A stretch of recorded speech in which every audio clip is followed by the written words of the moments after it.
What's up mga G? It's me again, Kencio Soriano. Ang nagsasabing late-late nyo man ako araw-araw. Hangat papalakpak din kayo sa akin pagdating ng araw. Ngayong araw nga pala guys, dadalaw tayo sa kuya ko sa sementeryo. Dapat nga nakarampa kami na pagpintura kaso busy kami, di rin kami nakadalaw sa kuya namin. Kaya ngayong araw guys, makakadalo na tayo at makapagpintura na rin tayo sa puntod ng kuya ko. At yung matanda nga pala nakasama ko, dadalawin niya nga rin pala yung anak niya, katabi lang rin ng kuya ko. Sa mga di nakakalam guys, 7 nga sila doon, pero 3 lang sila yung nakaburol doon, magkakatabi. Siya nga pala mga G, biglaan nga rin pala to. Kanina luluto lang ako, kagising ko lang talaga. Biglang pumunta si Nanay Gretchen, sabi niya pintura daw kami. Kaya dali-dali agad ako nag-bihis. Hindi niya na ako nakapagkilamos. Rekta na agad sa sementeryo. Wala rin nga pala akong mga kasama. Pamangkin ko lang na si Pierre. Ayun yung batang nasa video kanina. At sa mga oras na to guys, nasa sementeryo na nga pala kami sa may phase 7. Ayun nga, nakita nyo naman ako nakapayang pa, sobrang init. Takot mainitan yan.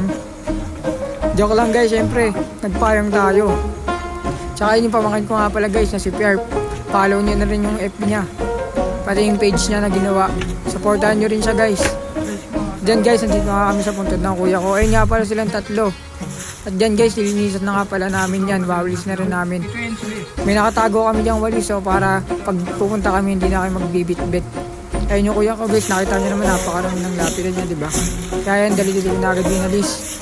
Sa mga oras na yun guys, magsisiga nga kami para mamatay lahat ng mga lamok. Kasi yung mga lamok na to, ang lalakas. Kahit tampasin mo na, hindi pa rin natatanggal.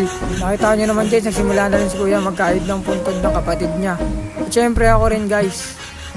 Ito sa video na to, tignan ko muna kung ano ba yung ano bang titignan mo. At dito guys, kinukod-kod ko na nga yung mga lumot. Sobrang kapal na kasi nito, talo na rin hindi napipinturahan. Kaya yan, sipag lang, araw-araw sipag lang. Nakita nyo naman diba, sobrang ingay. Binilisan ko na rin, tinaimers ko na rin. Kasi nakakapagod rin eh. At yan guys, kakatapos ko nga lang gusto sa may sa may gitna. Kaya nag-proceed naman ako sa may gilid. At ayun guys, nakita nyo naman yung pintura, diba? Ayun yung kinalabasan ng pintura namin, diba? Napakaangas. Mas lalo nang maliwalas yung kulay. Ayun, papakita sa inyo ni Pierre. Diba? Gumanda na guys. Sorry nga pala sa kuya ko ngayon lang nakadalaw. Siyempre nagpintura na kami. And guys, sa mga oras na to, pauwi na nga kami.